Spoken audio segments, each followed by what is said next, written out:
Good day, future doctors and medical technologies. Welcome back again to another episode of HIS lecture. So today, I'll be discussing HMIS data quality. Okay, my name is Sir Neil and it's nice to have you here today. Okay, so for HMIS data quality, this would be the learning outcomes. Okay, so let's start talking about what does data quality means. When we talk about data quality, it signifies the data's appropriateness to serve its purpose in a given context. When we talk about appropriateness, it means proper fitting or suitable. So it means having quality data means that the data is useful and consistent. Data cleansing can be done to raise the quality of data. Obviously, if the data is not that good, you need to cleanse it or remove unwanted or not kanang dili tama or not right na mga datas. Okay? So let's talk about data quality in general. So data quality over the years, data quality has become a major concern for large companies, especially in the areas of customer relationship management, data integration, and regulation requirements. So, ibig sabihin guys, no, data quality is the overall utility of data sets. Ibig sabihin, kanang tanan data na makuha from the customers. Okay? So, lahat yan sila guys malagay sa isang database. Okay? So, yung mga datas na yan can be used for certain things, no? Based on the data, how can you improve your product? May ano na mga butang. So, data is also the information taken from the people, the customers, or kung sino yung mga client natin, sino yung mga tao na directly affected by that particular program or sectors. Okay, so they are used in areas of customer relation management, data integration, and regulation requirements. Okay, so you'll learn more about data quality as we go through with the lecture. So we have different aspects of data quality. So remember that poor data quality generates costs. Okay, it also affects customer satisfaction, company reputation, and even strategic decisions of the management. So, diba, gaya na sinabi ko, if the data is poor, it means kanang, for example, ang data na natanggap mo sa isang particular na produkto na gina-promote mo is mali. For example, ang data na natanggap mo is that ages 12 to 13 or 12 to 18 or kanang ages 12 to 18 to again, people really like this particular na brand ng gamit or type ng material, and then you use that data, that false data, no, integrate mo ngayon sa product mo, now which in fact the data was false. So when you manufactured your product, hindi pa siya mabenta kasi nga mali yung data na nagamit niyo. So here, as you can see, there is accuracy, completeness, relevance, consistency. So magpag-accurate ng data, completeness will follow. Ibig sabihin, you will make a product that is complete, no, that can cater what you envision, no, kung sino yung target audience mo. The product itself will be relevant. If it's relevant, therefore, you can make a consistent supply chain of that particular product. And therefore, yes, your management, your company itself would be reliable in continuing yung pag-produce ng product na yun. And if it's reliable, no, it would foster an image sa mong company that you are, yes po, that your reputation is okay, no, company reputation is okay. Okay, so let's talk about the next slide, which is the lot quality assurance sampling, or the LQAS. Okay, this is a tool that allows the use of small random samples such as 19 sampling size to distinguish between different groups of data elements or lots with high and low data quality. This is widely applied in the healthcare industries for decades and has been used for quality assurance of product. So why 19? Well, 19 is because it is the smallest sampling size to use and still become statistically accurate. Samples that are greater than 19, okay, greater than 19 will tend to be more, okay, more expensive, while sampling size less than 19 tends to be, yes, no, inaccurate or not accurate. So remember, there will be several tools to determine the quality of our data. Okay, so this is typically used for health managers and supervisors using small samples to make the conduct of surveys more efficient. Okay? So, let's move on sa next slide, no? Kasi part yapon siya sa LQAS. So, remember, LQAS is adopted in the context of District Health Information System, yung DHIS natin. Malala. DHIS, yan. Designated health facilities, monthly reports, sections of monthly reports, and groups of data elements as slots to provide representative samples for data quality assurance of DHIS. So, if you're going to take a look at the scenario here, okay, ayan, different scenario, no? Sorry, 1, 2, 3. If titignan niyo ang A all across, okay, they uses a higher sampling size. For example, the A in scenario 1 uses 30, A in scenario 2 85, A in scenario 3 25, and that is really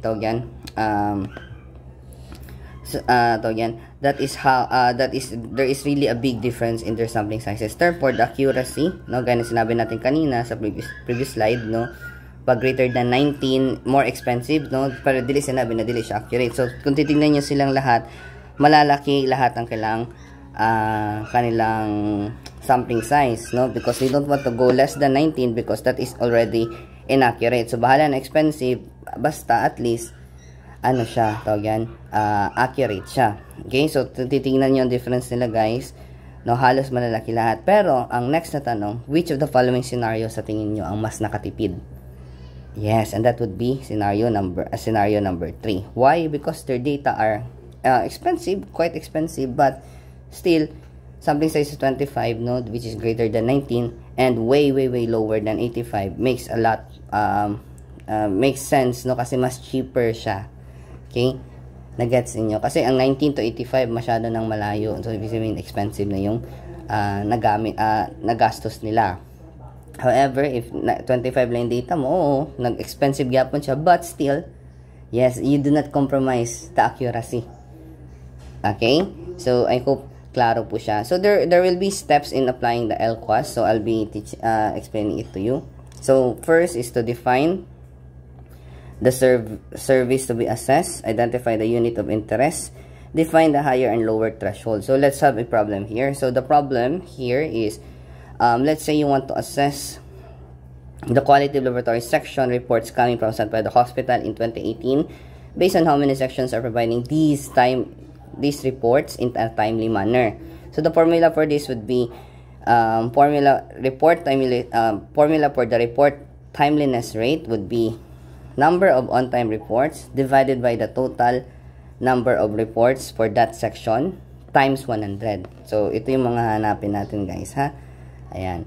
Define the service to be assessed, unit of interest, high threshold, and low threshold. So, padayon na to, kahit tanawan na to ang data. So, tandaan nyo for now, itong formula natin. Number of on-time reports divided by total of reports for that section. Ayan. So, number 4, determine the level of acceptable error. Determine the sample size and decision rule for acceptable errors, no, to declare an areas performing below expectation. Number 6, identify the number of errors observed, no. There should be baka merong mga mismatch data, no, will be reliably determined the facilities performing above or below the expectation. So, tingnan natin. So, in this particular areas po, we have how many sections in the lab? 1, 2, 3, 4, 5, 6, 7, 8. So, 8 include nila ang drug testing and separate nila ang immunosero and blood bank. Okay? So, sabi, you have to understand po, guys, that ang data, okay, ang threshold po, no, para maka-identify ka ng higher threshold performance and lower threshold performance, the data percentage, okay, or the percentage of report of timeliness rate, okay, kapag greater than 70, that is acceptable. Okay, that is the higher threshold performance, which means acceptable na siya. Pag less than 70, that is unacceptable. Okay, so kapag tinanong kayo, what is the acceptable threshold, no, greater than 70%, yun na siya. Okay, so ang ginawa lang nila, guys, is yung number ng on-time report, you divide nila sa 19 sa total section reports, no, on that particular section, times 100, tapos mo na siyang result. Okay, so out of all the sections na meron tayo, okay, out of all the sections na meron tayo, 1, ang isa, greater than, let's identify sino yung mga greater than 70, isa, dalawa, tatlo, apat. Okay, so apat ang greater than 70. However, you should take into account that there should be a level of, yes, acceptable error, no? There should be a level of acceptable error. So for the level of acceptable error, guys, no, kaya syempre naaman yun na it should be a plus minus 10%, no? A plus minus 10%. So ibig sabihin, acceptable error in a sense that, for example, sa less than 70, it should be 60 to 70. Acceptable pa pag above 60%. Okay? If you're going to use yung acceptable errors. Now, in this case, let's say gamitin natin yung acceptable errors. Okay? The clinical microscopy now will also be counted kasi pasok siya in consideration of acceptable errors. Pero if dili i-consider ang acceptable errors, guys, no, dili siya kasali. So, conclusion, no, does SPH have lab reports? Does SPH lab have quality data based on the report timeliness rate? The correct answer is yes, because 6 out of 8 sections reported on time. Okay? So, usually, isulat may number of section na report timeliness size above the expectation. So, dito lagay nyo dito 6. 2. Ayan. So, answer dito is yes. So, kung balikan natin yung previous na slide natin, service to be assessed, ilagay nyo dito SPH, laboratory, high threshold greater than 70, low threshold less than 70. Okay? So, let's move to another data quality assessment, no, which is the routine data quality assessment. For the routine data quality assessment, guys, no, or the RDQA, it is a simplified version of data quality audit. Okay? Tool which allows programs and projects to verify and assess the quality of reported data. The objective of this is to rapidly verify the quality of reported data for key indicators and selected sites, implement corrective measures with action plans for strengthening the data management and reporting system, improving data quality, monitor capacity and improvements and performance of data management, and reporting system to produce quality. Basically, guys, in routine data quality po na assessment, guys, is continuous yung pag-check nila ng ng data na sinesend, same as sa ating HMIS, which it should be, diba? However, dito, they always paired it with kanang they always pair it with kanang action plans, no? Okay? So, ibig sabihin kanang kapag meron silang ginagawa na mga case, okay, or use case, they're always gonna be an action plan in mind. So, let's check sa next slide natin. Okay? Ito yung nasabi ko po. Okay? So, you have these use cases here, you know, let's say, examples na sila, no? So, we have, let's say, for example, initial and follow-up assessments of data management and reporting systems. So, ibig sabihin, meron silang initial assessment, meron din silang follow-up assessment. An example of this is how do you do initial and follow-up? By using repeated assessment. No? It's either biannually or annually. Okay? Of a system's ability to collect and report quality data at levels can be used to identify the gaps. So, ibig sabihin, guys, they're always gonna be in action plan. Okay? Kanang nasa lang marag plano ba? Dili lang kayo nagdawat sila data and then they analyze the data. Ano talaga? No, when they receive the data, they always gonna be an action plan. For example, sa routine data quality, an example of this is yung dengue. Sulat ko na lang. Example, dengue prevention. Okay? See, the dengue prevention and control. Yan, and control. So, since yan yung target natin, no, the dengue prevention and control, okay? Yan. So, how can you make an assumption, no? How can you make a good how can you implement the RDQA dito? So, kung ito yung project natin, dengue prevention and control, so gaya na sinabi ko, there should always gonna be an action plan. So, since merong action plan, no, merong mga mga activity. For example, sa dengue prevention control, ang always na siya na pag-implement nito, no, gina-check ang per lugar. For example, here in Davao City, constantly kada lugar gina-check kung ilan yung mga cases ng reported po na nagkaroon ng dengue. So, ibig sabihin, per hospital, gina-check na nila frequently, and from there, okay, they can make a conclusion, no? Ang action plan na ginawa nila is they check, let's say for example, every 3 months or every day, pwede po na, or every week, kung ilan yung na-admit with signs and symptoms of dengue. And from that particular data na nag-gather nila, they will be able to identify saan yung mga areas na rampant pa ang dengue. Kaya kung tignan niyo ngayon sa Davao, guys, actually effective good siya. There are wala na ako masyado nakita ng mga areas dito na kanagtalamak jud ang dengue, like makaingon jud ka na dengue season compared tong nag-start pa ko work ng 2017, 2016. Like 2016, 2017 meron talaga kaming dengue season, but because of the campaign of the Davao City, no, against dengue, 'di ba, wala na. And surely the data po na ginagawa nila using RDQA, no, yung kanilang pag-implement ng action plan to constantly ask for data reports sa mga hospital. Yan kasi ginawa nila gikonsyaba nila ang mga hospital na to send data every 3 months, no, kung ilan yung mga na-admit for dengue. Okay, so these are just example po, ha. Ito silang lahat, guys. These are the use case, and then these are their examples. Okay, so yung mga nagakuha ng data po na yan, no, yun sila yung mga tinatawag natin na mga, external auditors. So remember, external auditors are important to check for flaws in a system, and their visits can be more frequent, more organized, and less resource intensive to benefit the institution at the end of the day. Gaya ng sinabi ko, diba, gikonsyaba nila itong hospital, example lang niya, gikonsyaba nila itong mga hospital, asking for data. So those, yung mga nagapunta dyan, that is what we call the external auditors. Okay, so pwedeng gamitin talaga ang RDQA tool, basta pag RDQA tool, meron kaakibat na action plan. Okay, so let's talk about sa next slide natin. We have the development implementation plan.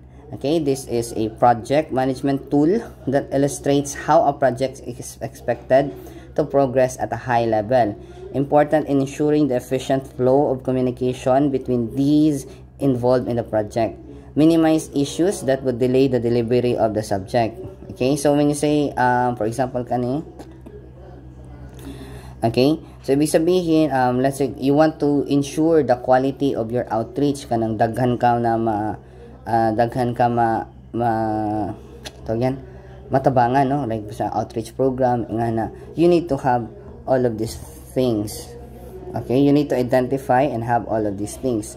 Okay, so itong I think understandable naman itong lahat, no, except siguro itong ICE. When you say ICE, ICE, that is in case of emergency or the contingency plan.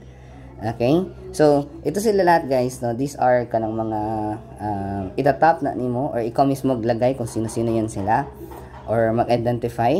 So remember that for this to be effective po, no, you need to have at least mga contingency plan, which is this is what went wrong with the Dengbaksha. Wala silang contingency plan, yung kadabuang-buang na jud, kabalo na sila na mali, gipush through gyapon nila, tapos so nagkabuang-buang na gipabayaan ng mga Pinoy. Mali po yun. Okay, so kapag meron kang ganito, no, sa DIP, it would help to ensure that a development team is working to deliver and complete tasks on time. So it validates the estimation and schedule of the project plan. And remember, simplified approach such as this one, itong ginawa natin, ito nandito, okay,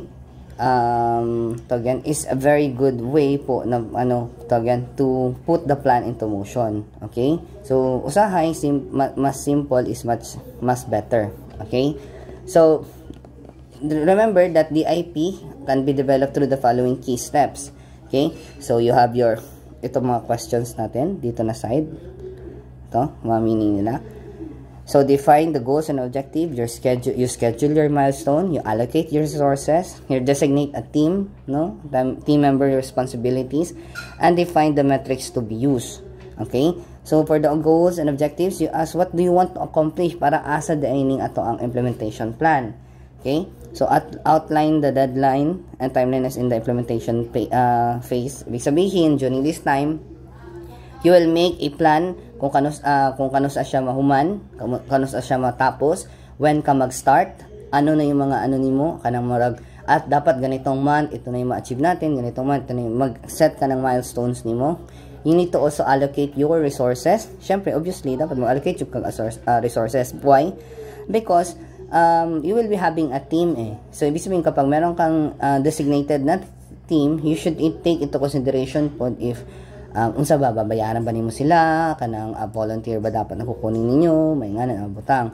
Designate team members responsibilities. So, obviously, you need to put the right people in the right task, no? Kanang kinsa jud tong pwede sa particular task na yan. And then, yes, define the metrics for success. How will you determine if you have achieved your goal? Ano yung parang palatandaan nimo na ay na-achieve na nako akong goal. Mo na jud ni siya. Sakto na jud ni siya. Okay? So, yung kanina na pinag-usapan natin, okay, are kaakibat yun siya ng data quality. Okay? So, let's talk about the data quality tools. Okay? So, these are tools that are crucial in maintaining accuracy and relevancy in health information. Okay? So, let's start with my favorite, the data cleansing. Okay? So, data quality tools analyze information and identifies incomplete or incorrect data. Data cleansing is removing abnormalities of data or repeated information. By maintaining data integrity, the process enhances the reliability of information used by an organization. Obviously, guys, lalo na sa panahon ngayon, uso na talaga a need or importante talaga ang data cleansing. Why? Because data inflation, because of wrong information or low quality data, can be very bad for for your institution, for your company, for your project. No, that is bad. Important data cleansing kasi guys, ganito. What if the data that they use, na let's say information mo, the data they use is false, kanang mali god. For example, you are already married but still single gyapon na nakabutang dito. So, that matanggal siya, no? Matanggal dapat yung, or ma-change. Yan data cleansing, guys. Okay? So, we have 1 to 7 steps, okay? So, matching of file with the master database, no? I-submit ka ng data mo, or they will ask your name, nga na, or information, nga na. And then, they will remove the unwanted or invalid information. So, obviously, the data gathered should be tailored sa project or company na meron, na ina-applyan mo, or kanang kung saan mo binigay yung data mo. Addition of genuine, fresh, and responsive contacts. Obviously, no, our contacts should always be refreshed. For example, if you're not using that number anymore, you should update always. Okay? Sending out opt-in messages. So, ang opt-in messages, guys, no, kay kanang, yung constantly may mag-message sa'yo na, it's been 2 years na since active pa ba tong cellphone number mo, yung mga ganun mga messages. Yeah. Okay, yan yung mga opt-in messages. And then, all the data gathered sa imuha will be, yes, checked by data expert. And then, once ma-check na yun ng data expert, guys, no, natanggal yung mga unwanted data, the cleansed data will be given back to the client para i-double check po nimo. And then, they will receive the incomplete and rotten data file. They will delete that. Okay? They will delete that sa number 7, the deletion. Yan. So, let's talk about the addressing problems in data qualities, no? So, meron tayong at least 6 na steps. Okay? The parsing and standardization, generalized cleansing, yung pinag-usapan natin kanina, and matching. When I say parsing, guys, parsing means to examine or analyze, no, with consistent template and formatting to be universally accepted. Okay? So, parsing and standardization, decomposition of fields into component parts. Ibig sabihin, yung data na binigay mo or data na gathered will be mahati siya into different components kanang marag i-categorize nila. At the same time, they will be changed, no, sa standard na accepted formats. Diba? Malala na yung sa katong sa PACS and VNA. Diba? The most standard na format for radiologic imaging would be the VNA. So, obviously, all data will be, yes, changed into that particular format. Okay? Generalized cleansing. So, ibig sabihin, after na makategorize, all the irrelevant na mga data, low quality data will be removed. And then, matching. Identification and merging of related entries within or across data sets. Okay? After that, diretso na tayo sa profiling. Since nakategorize na mo siya, okay, nakategorize na siya, na parehas na rin ang mga format nila tanan, it's time to do the profiling. Refers to the analysis of data to capture statistics or metadata. Okay? To determine the quality of data and identify data quality issues. When you talk about metadata, guys, okay? Meta means across data. Okay? So, across data, ibig sabihin, yung metadata, it should be kanang, mura siya kanang, nakatry ba kayo na if ever na meron kayong parang application na gi-download noon, tapos gi-uninstall nyo, hindi yan siya agad, at tapos gi-install nyo balik. Pag install nyo ulit, guys, no, it will sometimes kanang log in again sa kahit na delete na nimo siya, basta pag delete, pag uninstall nimo kay wala nimo na log out ang mga accounts nimo and other things, pag i-install nimo siya balik, murag wala rin na itabo, kanang magamit mo siya na, like the way you use it before, ingana siya. Okay? Yung mga nagawa mo, yung mga data na nag-gather niya will be converted into a metadata, and that metadata will stay in your phone. Para when you download the app again, it will, yes, no, it will be used by that data na as if walang nangyari, as if hindi mo siya i-delete. Okay? So, here, sa profiling, it uses the same thing. Okay? Once na ma-save na yung data mo, okay, they will use the data, no, yung metadata na yan, no, and then they will profile according sa kung ano yung mga kailangan mo. For example, profiling, example ng profiling ha. For example, ilagay nila, ito yung mga men, ito yung mga women. No? So, lahat dito nandito na data, pang babae, lahat nandito na data, pang lalaki, lahat nandito na data, Asian, lahat nandito na data, taga-West. Ingana siya. And then next, monitoring refers to the deployment of controls to ensure conformity of data to business rules set by the organization, obviously. And then lastly, enrichment, enhancement of the value of data by using related attributes from external sources such as consumer, demographic attributes, to geographic descriptors. Okay? So, yan yung ating how to address the problems in data quality. Okay? So, anim yan sila, guys. Parsing, standardization, ano na siya, guys, step-by-step process na siya. So, I just gave you an example, no, ng mga scenarios kung saan pwede siya magamit. Okay? And then next, we need to understand the application and scope of data quality tools. So, we have yung tinatawag natin na ETL, the extract, transform, and load tool. First generation of data quality tools was characterized by dedicated data cleansing tools. So, ibig sabihin sa una, na-adjud tayo ka ng app jud na ginagamit, no? Or manual na pag-cleanse ng mga data. Okay? In the last 10 years, the generalization of extract, transform, load tools are used which focus on data quality management. So, I think mas maintindihan ninyo, ito silang lahat dito sa diagram na to. So, yung kanina, yung anim, is same gapon siya dere. Ang tawag, ito lang, it's just that itong tool na to is general siya. For example, ganito. These are the data na nakuha. Okay, extracted. After siya ma-extract, guys, dito na part, mangyayari yung tinatawag natin na parsing, standardization, okay, na-gets niyo? Cleansing, dyan nangyayari siya. After that, matching and profiling will follow. Matching and profiling, ito na siya. So, ibig sabihin, i-match lahat ng magkakaparas na data and i-profile sila.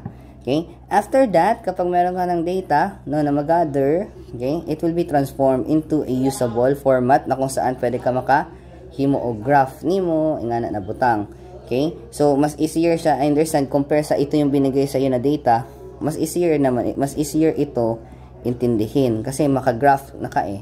Okay? Pero, rest assured that yung pinag-aralan natin kanina na anim, lahat yun sila is magiging will be affected here, will be used. Okay? So, ang next topic natin will be root cause analysis. So, let's try to move to the next slide. Now, let's talk about root cause analysis. So, root cause analysis is a problem-solving method that identifies the root cause of problems or events instead of simply addressing the obvious symptoms. Ibig sabihin, gina-check jud unsa jud ang pinaka-main cause, ang pinaka-hinungdan sa problema. Root cause analysis is an approach for identifying the underlying causes of an incident so that the most effective solution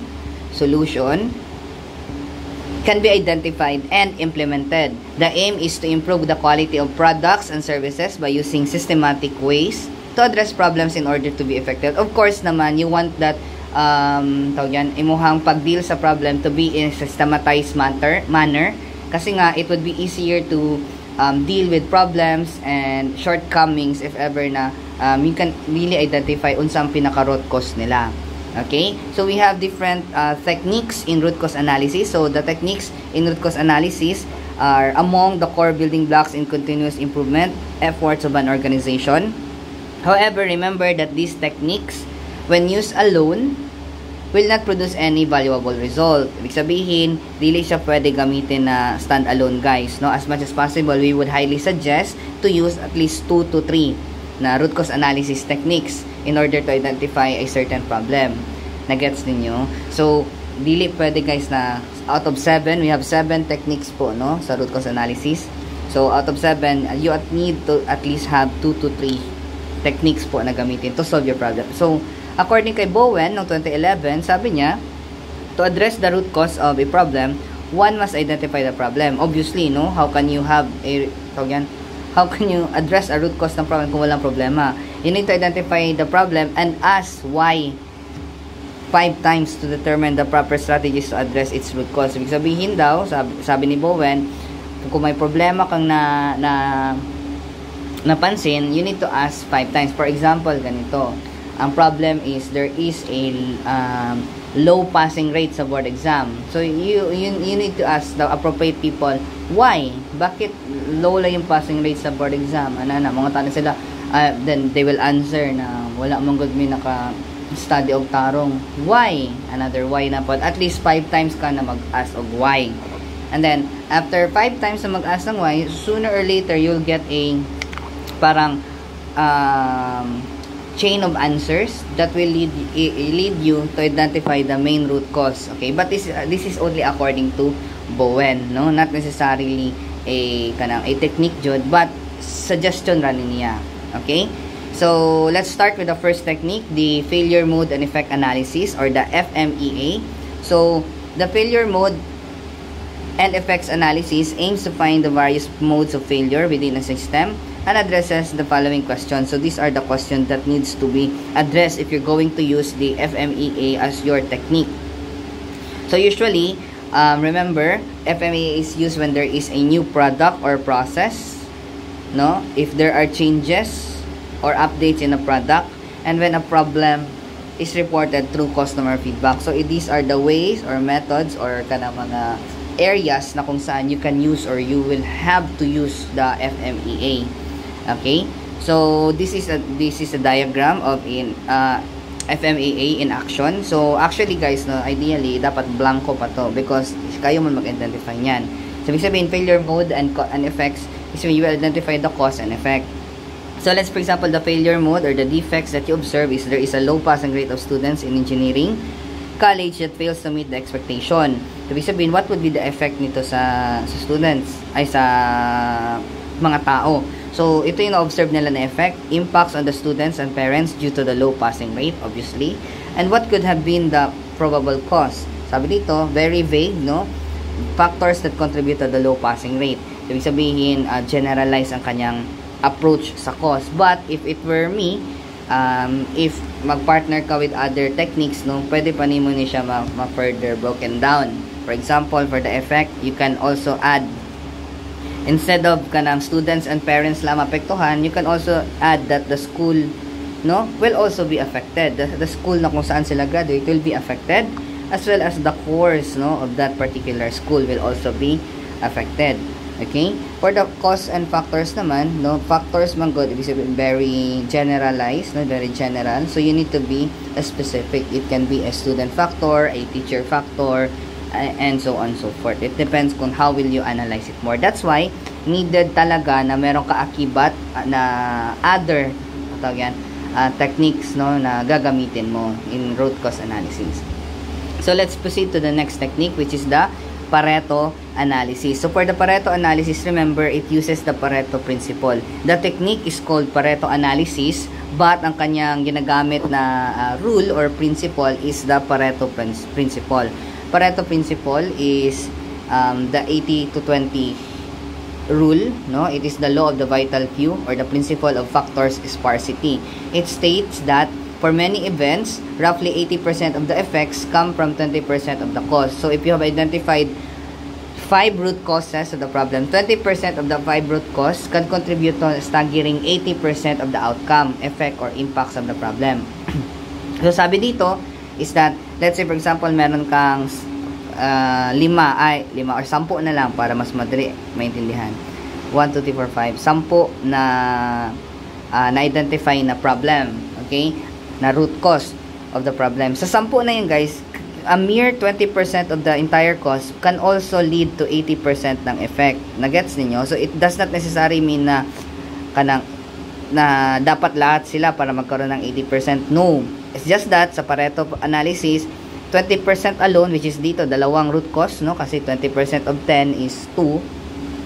Okay? 20% alone, or dalawang cause lang ng imuhang problem, can have a staggering 80% na effect. Yan yung sa Pareto principle. Ginasabi niya lang na does not necessarily mean na dapat lahat itong na-identify mo na root cause, ito sila lahat ang mag-yield of 80. No. Only 20% sa na-identify ni mo can already lead to 80% na effect. Ganon siya. So, if we're going to put this into a graph, this is the graph. So, as you can see po, in this particular graph, how many na-identify nila na effect? No? 1, 2, 3, 4, 5, 6. So, if you're going to get the 20% of the effect, okay, 20% of the 6 root cause na naano mo, that is 1.2. Okay? So, if we're just going to round it up, no? So, round it up natin. So, ibig sabihin 1. At least one problem, one cause dito, no, one cause dito can lead to the 80% effect, regardless kung unsa na siya na problem. I hope na gets ninyo. For example, if meron ka insufficient sample, it is minor na pwede man ka magpa-recollect, but still ang effect niya still the same. Dili gyapon ka yes, you cannot process, no, the sample. You cannot, ang end goal niya gyapon is you cannot process the specimen. Kasi insufficient sample man. Kung ang hemolized ang specimen nimo, ito lang problem, hemolized ang specimen, you still cannot process the specimen. Pag wala kang pipette, you still cannot process the specimen. Regardless how big the percentage po yung sample, yung ating problema, no, mapa 1% ba yan or 60% ba yan, it will still lead to a staggering 80% of the effect. Nagets niyo? Alam niyo yung kasabihan na sakit ng kalingkingan, sakit ng buong katawan. Yung parang ganon. So, sabihin, maliit lang yung isang bagay na yan, but once na nasaktan ka, or nasaktan yung particular part na yan, the entire body will suffer. Ingana siya. Same with the Pareto principle. I hope naintindihan po ninyo. Okay? So, let's proceed with the next technique, which is the fault tree analysis, or the FTA. The fault tree analysis, it uses the Boolean logic, Boolean, or ambot Boolean, pero I think it's Boolean po, okay? Boolean logic to determine the root causes of an undesirable event. So, the idea that all values are either true or false. So, remember, when talk about Boolean logic po, it is a form of algebra which is centered around 3 simple words known as the Boolean operators, no? Or, and not.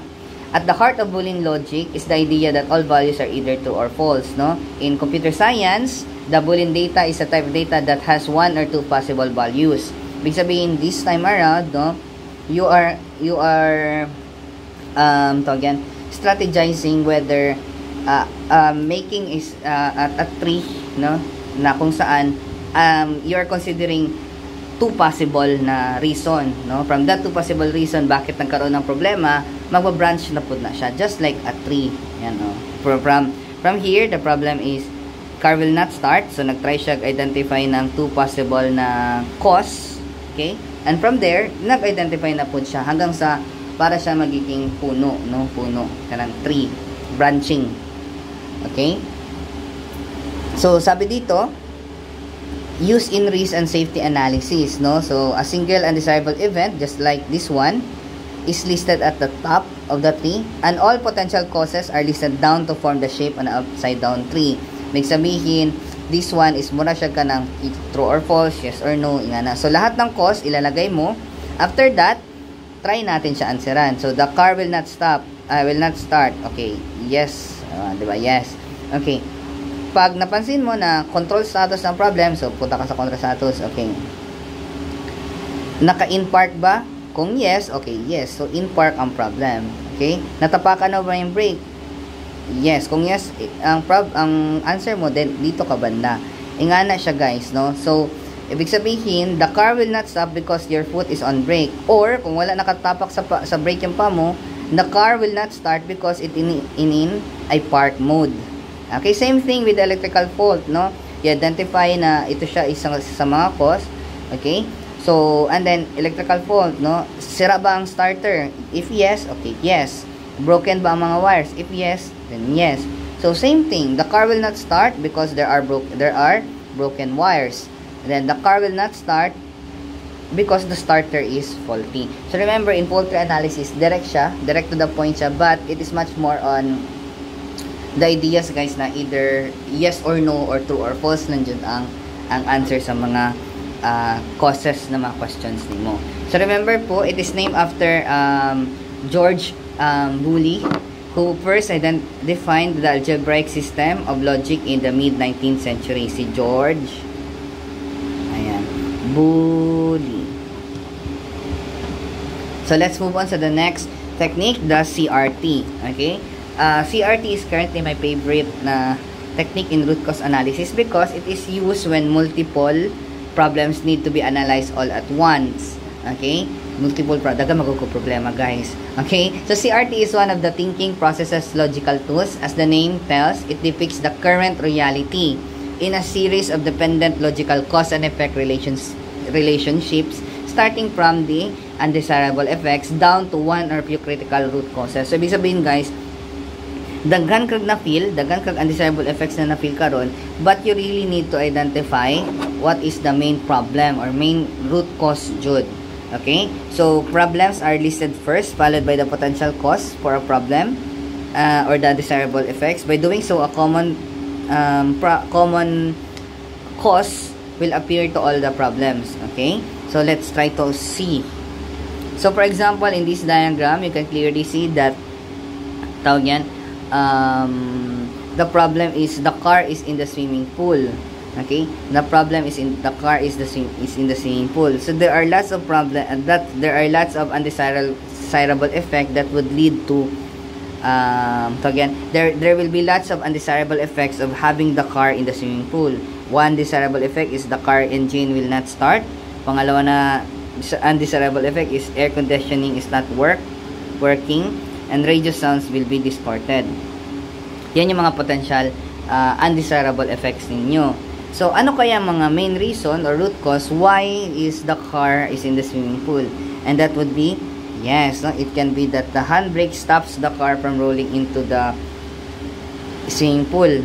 Okay? The handbrake did not stop the car, dapat siya, did not stop the car from rolling into the swimming pool because the handbrake is faulty. And that would be your root cause. Okay? The handbrake is faulty, kaya nahulog siya sa swimming pool, kaya nagkaroon nitong mga undesirable effects na ito. Okay? So, best po na magsulat kayo nito, you start with the problem and try to understand and try to make some undesirable effects. Okay? And then, or pwede rin sa undesirable effects kayo, pero need nyo ma-indicate first ang problem, then from there, you make a diagram, no? Kanang pasaka. Ngana. And then, you identify the main root cause of the problem. Unsa ba dyan ang problema? Okay? So, that is the current reality. Kung titingnan ninyo, multiple undesirable effects are being targeted at once. Ibig sabihin, effective siya if daghan kag problema. Okay? Try to understand the most common root cause ng problema mo. At baka, at the end of the day, ikora da yung problema. Good. Okay, so let's talk about the next technique, the fishbone diagram. The fishbone diagram is also known as your Ishikawa or the cause and effect diagram. Ishikawa, ang naggawa man good itong diagram na to is Mr. Kaoru Ishikawa, no? He was a Japanese organizational theorist, professor at the Faculty of Engineering at the University of Tokyo, noted for his quality management innovation. He is considered a key figure in the development of quality initiatives in Japan, particularly the Quality Circle. So dito sa imuhang fishbone diagram, it shows categories, categorize causes. Ibig sabihin, you have a category, na-categorize na yung mga causes mo. Okay? You have the categories, and then meron ka mga sub-causes of the problem, no? Kung what seems to be the leading to that problem. So here, ano niyo siya, i-try niyo siya i-categorize ang mga problema ninyo. At the same time, pag na-categorize na ninyo siya, you can make an easier judgment kung unsa ba jud ang main na nag-cause ng problem. And each category will also lead to the problem at hand. So example nito guys, ganito. Ang main problem jud is blurry ang photo. Okay? Blurry ang photo. So either of these categories will lead to a blurry photo. Let's try to understand. Let's say for example, ang problem is the hardware itself, no? Category 1 is the hardware. If may problem ka sa category 1, ano bang main cause na baka na naingonin mo na causes na naingonin mo na blurry ang photo? It might be dirty ang lens or mali yung lens na gigamit mo. All of these things will lead to a blurry photo, okay? Under this category. Okay, remember in fishbone diagram, gina-categorize nimo ang mga causes. Okay? Another thing, method nimo, let's say method yung mali. Okay, the category number 2 is method.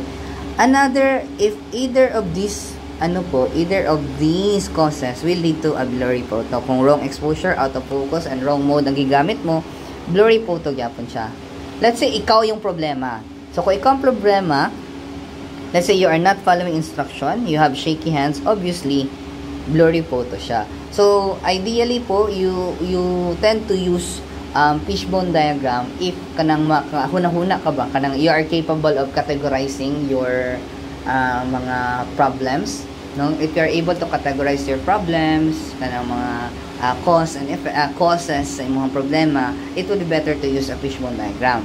Okay? So let's move on sa much complicated na technique, and dili kaya na mo gina-recommend, the Kepner-Trigo technique. It breaks down a problem to its root cause by assessing situation using priorities and orders of concern for specific issues. Various decisions to address problems are outlined to ensure that actions recommended are sustainable. So remember po that the Kepner-Trigo matrix provides a systematic and efficient framework for organizing, gathering, and evaluating information for successful decision making. You have a situation, so you analyze the situation by analyzing the current existing problems. Then you analyze the decisions made to solve those problems, and also analyze the potential of future problems that can arise based on your decision. Mura siya ka nang nag-analyze ka, tapos gi-analyze mo yung gi-analyze mo. Diba? For example, you have a situation po. You have a situation. Okay? So, you analyze the situation by analyzing the current existing problem. Ito. Okay? Then, analyze the decisions made to solve those problems. So, yung ginamit mo na pang-solve ng problem mo, i-analyze pa dyan na mo. Okay? After that, you will also analyze the potential or future problems that can arise based on your decision. Diba? Based sa decision na ginawa mo to solve this problem, you will analyze ano pa kaya ang pwedeng magiging problema ko next. Nga na siya. So, interconnected silang lahat. And this is much difficult to use, no? Lalo na kung ang problem mo is simple lang naman. Okay? So, it would be very beneficial to use this type of technique for a grander, no? A grander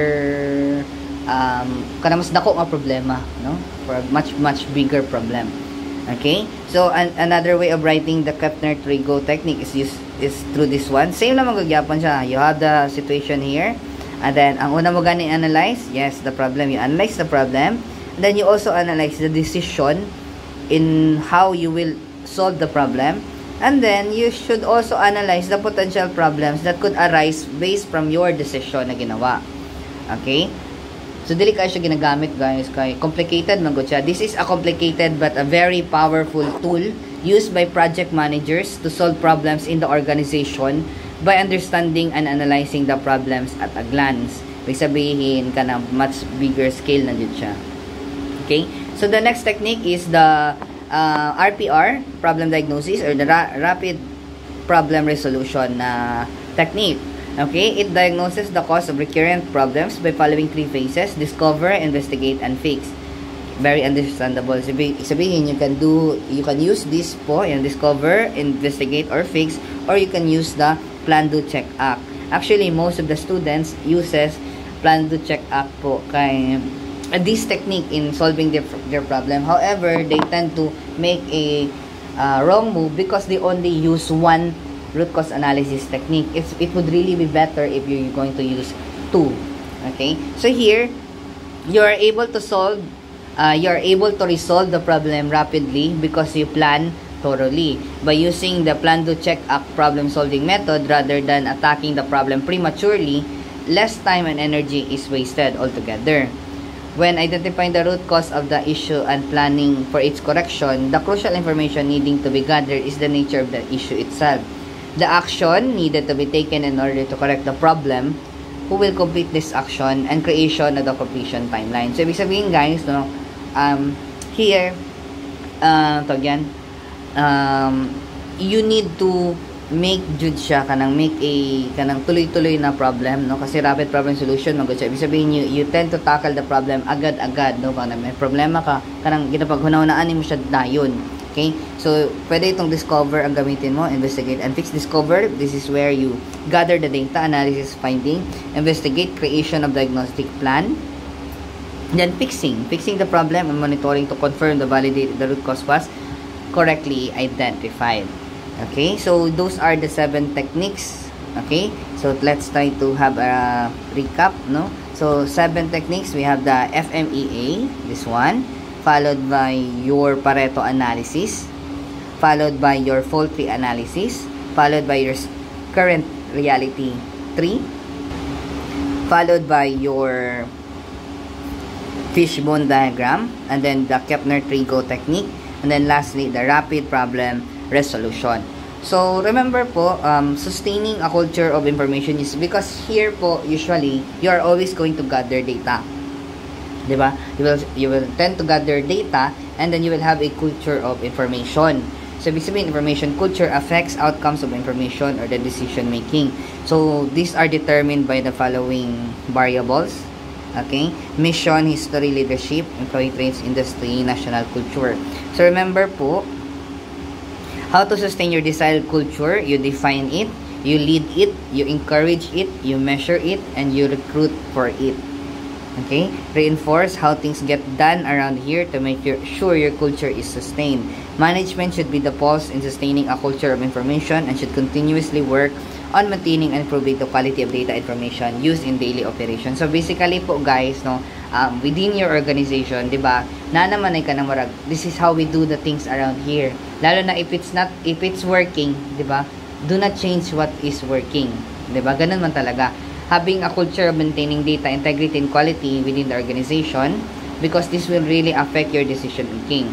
By having a culture of information use, you can have a quality data which affect your decision making and how successful your health programs will be. So if effective naman yung health programs na nagawa ninyo and okay yung inyong information use, so you need to sustain, no, you need to maintain that kasi okay naman, there's no need for change if okay naman siya.